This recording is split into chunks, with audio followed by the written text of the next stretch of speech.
Good morning, guys, and welcome back to another day with tea. The other day, Joey ordered me a box of plants, and I also have the other 180 gallon that the electric eel was in. Joey took him back last night for out in the gallery, and he's not coming back in because I'm going to be taking over that tank, and I have all kinds of plants that I can plant it with, so I'm thinking that I'm going to kind of just go crazy with plants in that. So let's look at what he got for plants. I think this is jungle val that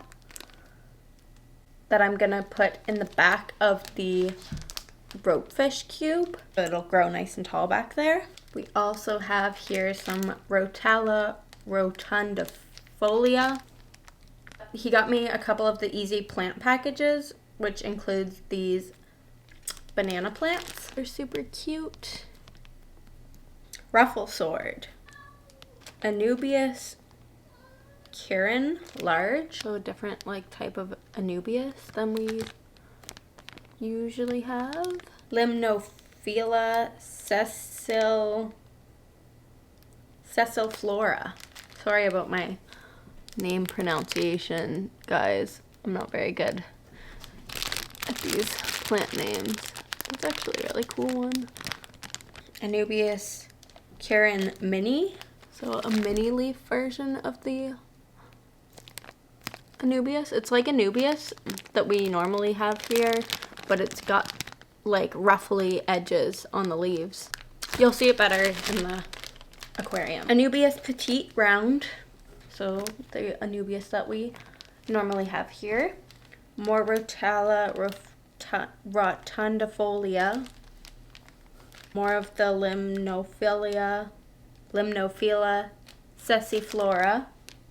We got two of the easy plant packages, so there's a couple of repeated ones. Taxiphyllum flame moss on a little round.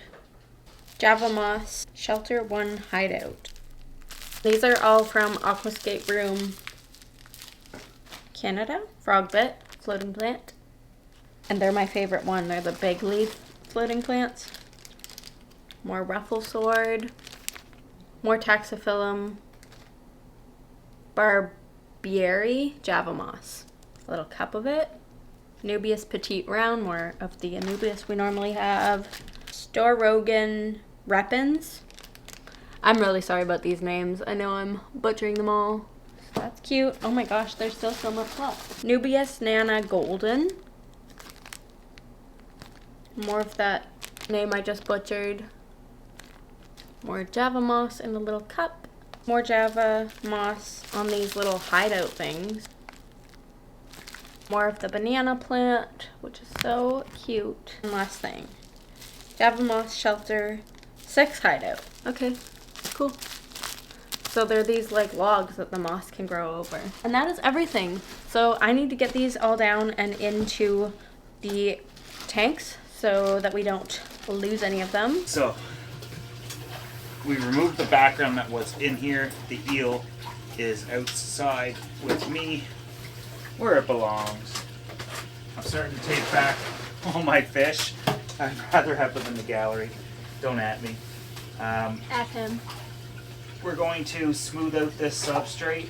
Plants love growing in sand. You'll notice there's a ton of detritus.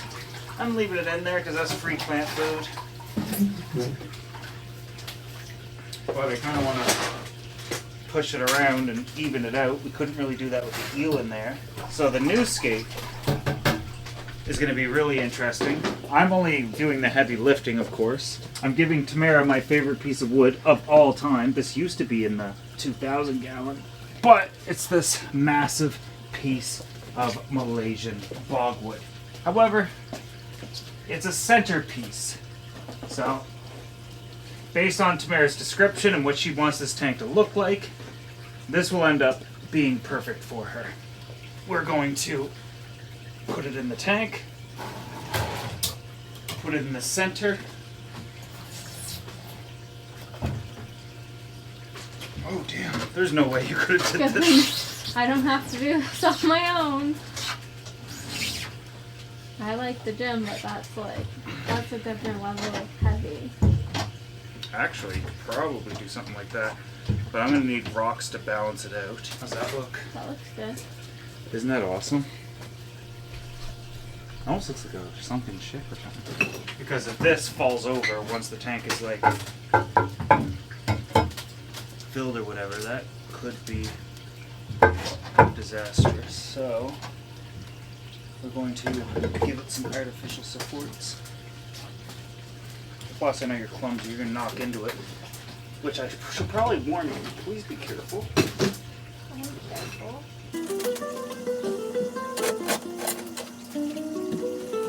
The rocks to kind of look like they were naturally there, but that might prove to be relatively impossible. And of course, the structural integrity of the entire thing would be far more important.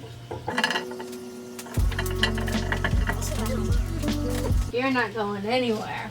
But that rock's not the same color as this rock. Where the plants will grow so big and we will see the rock. It seems to me as though we always have rock piles around wood.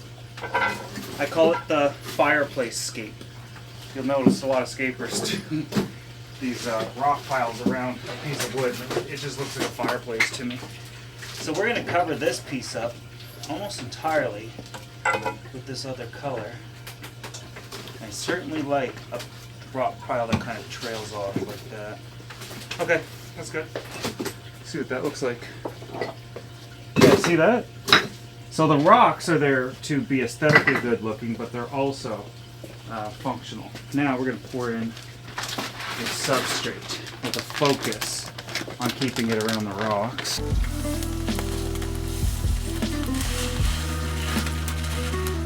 That didn't go very far, but I thought it went pretty far.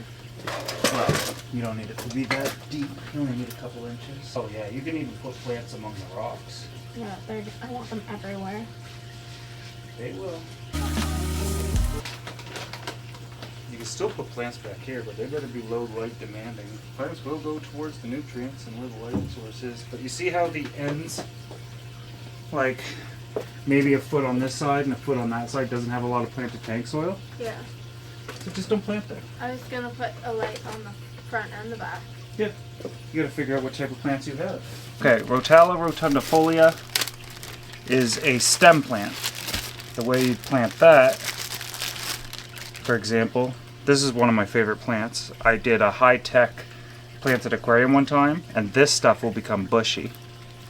But what we'll do here, I mean, ultimately, this was grown in this material, so one of the things you can do is just take scissors and cut the roots off, but I prefer to just take a couple stems like this, or as many as you can, because what's going to happen is it's going to grow up, and then you're going to trim it, and then you can take those trimmings and replant that. So there's one you can plant. And kind of understanding how these plants grow will help. There's another one.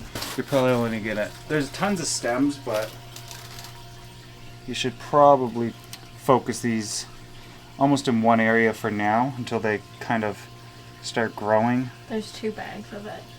And then spread it. Yeah, this also, you're going to experience a lot of melting when planting it. I like to put 2 to 3 stems. Okay, so there's another one of that. Anubias can go, you could tie it or stuff it in some sort of crevice. Low light plant, isn't it? Yep. Sword is going to grow relatively big, but needs a substrate. So why don't I put, doesn't need a substrate down here, and substrate ones up here. Swords grow out big and put out runners. This is a really, really cool, this won't probably be one of your favorite plants, yeah. But it gets really bushy. Hopefully all this works out for you. Well, you'll scape it and plant it how you like. You also don't have to use all these plants for just this tank. Well, I think these little shelters would be awesome in your, yeah. So all of this came from Aquascape Room Canada, and we bought this like beginner's pack of plants. This is that's pretty. Needs substrate. It's a repens. Another repens goes up top. That's like spearmint leaves. you'll be able to plant the wood really well. And then this stuff, for example, there's 2 plants in here that you should take a look at. The downside is they might dry out, so you have to move relatively quick. This is also a stem plant. We're going to take this off. Actually, I'll put it right back in here so it doesn't dry out. So when you get to it, this is also a stem plant. See? And these are all different stems. And look, the roots are already starting. So you're off to a good start. Just shove them in the substrate and they'll grow. Okay. Nice and fluffy. The sword, I think swords will be your favorite because eventually they get really big. Yeah. These fluffy ones are super easy to grow. However, yeah, I love that. well, they get really big. Yeah.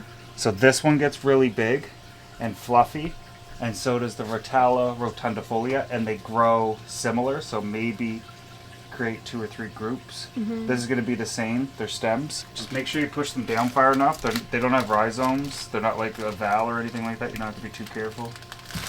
But you got a lot in this. I almost half want it. You want me to show you how to do it? Yeah. Well, where do you want them? I just want plants everywhere. I don't really have any, like, So- true idea. I just kind of line them up. Sometimes even bend them over. Put them like this. Why are these tweezers so hard to use? Because I know how it grows, I shove it way in. Just because when you fill this up, It'll come floating out. yeah, you're going to lose the bottom leaves, but it doesn't care because Rotala melts anyway. This is not what it's going to end up looking like long term.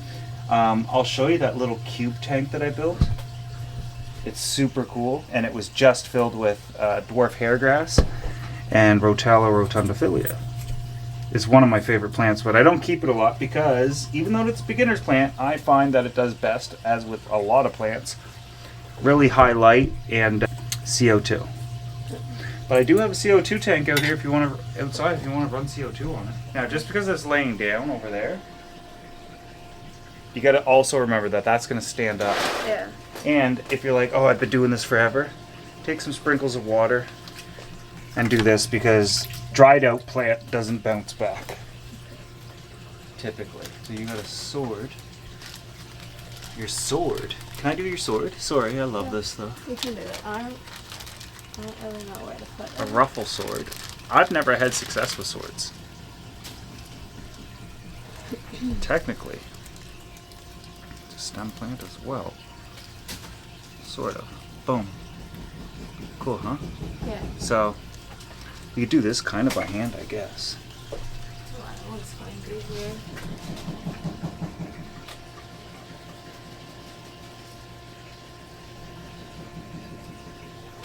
Okay. And then you just keep going. Understand the colors are going to contrast, and you might regret, like what happened with the piranha tank. I couldn't tell the difference in the colors, and it was just uncolor coordinated. So try to mix the colors, or you can go for a Dutch style aquarium. It's up to you. Just do what you think looks good.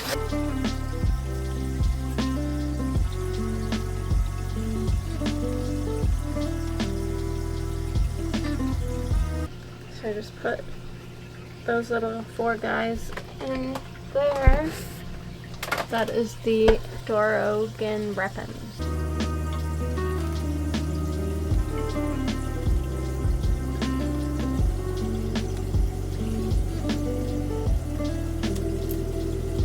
This is a very bright plant, and the thing about a nubius is once you look at the rhizome, where's your camera? Right there. Once you look at the rhizome, you can cut it or snap it and make more plants.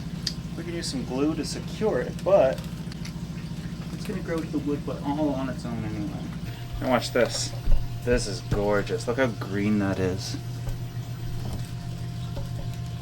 Let's put it there. And all the roots are going to attach, and it's going to look glorious.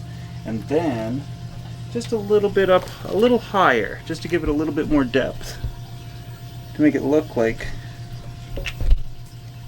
yeah, this was supposed to happen. Right there. This is the best part about Anubias. Now look at it from the front. Looks cool. This is 2. I'm gonna get 2 out of this. So I like to just toss it all on the ground, all this mess, just to focus on the plants. Am I seeing things? No, it is too. Look at the size of this one. No, look at the rough blue leaves. You like it? Yeah.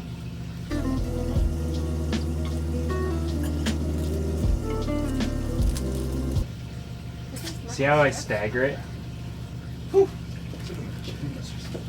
This is a mini version of what we just did. Yes, it's very cute. Aquascape Room Canada. Aquascaperoom.com, I think it is. Aquascape Room Canada. Anyways, that's where I go get my plants if I can't find them locally at my LFS. That's where I go. And now you know. Or if we're too lazy to leave the house. That's usually the case.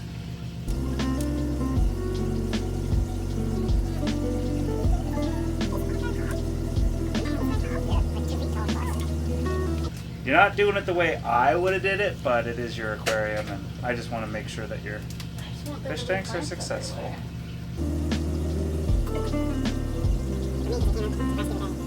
There you go.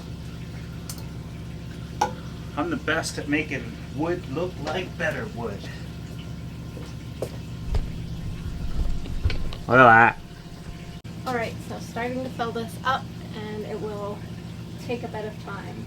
But I think it looks really good. I'll give you guys a closer look. So many plants. These guys over here. Some of these all mixed around. And then all this going on the wood. Thankfully, Joey helped me plant the stuff on the wood. Well, he did all of that because I would be here for ages if he didn't. And everything probably would have died. I just really want this tank to go pretty nuts and wild with full of plants. And then I think I will add some neon tetras, probably. Maybe shrimp too. And it'll just be a wild planted, crazy planted tank. Now I'll give you guys another look at this aquarium once it is filled with water. Alright guys, so this is how it looks now that it's filled up. I think it looks really good already, and I just can't wait to see these plants just grow like crazy and take over the tank.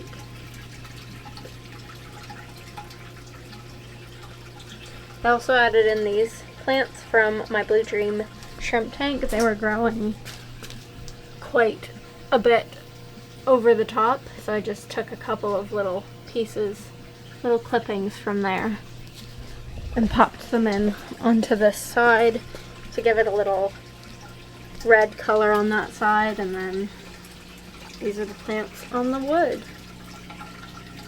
Looking good. Super excited to see it grow in and to stock it. Let me know what you guys think. If you enjoyed this video, be sure to give it a thumbs up. Thank you all so much for being here. Subscribe if you're not yet already, and I will see you in the next one. Bye guys!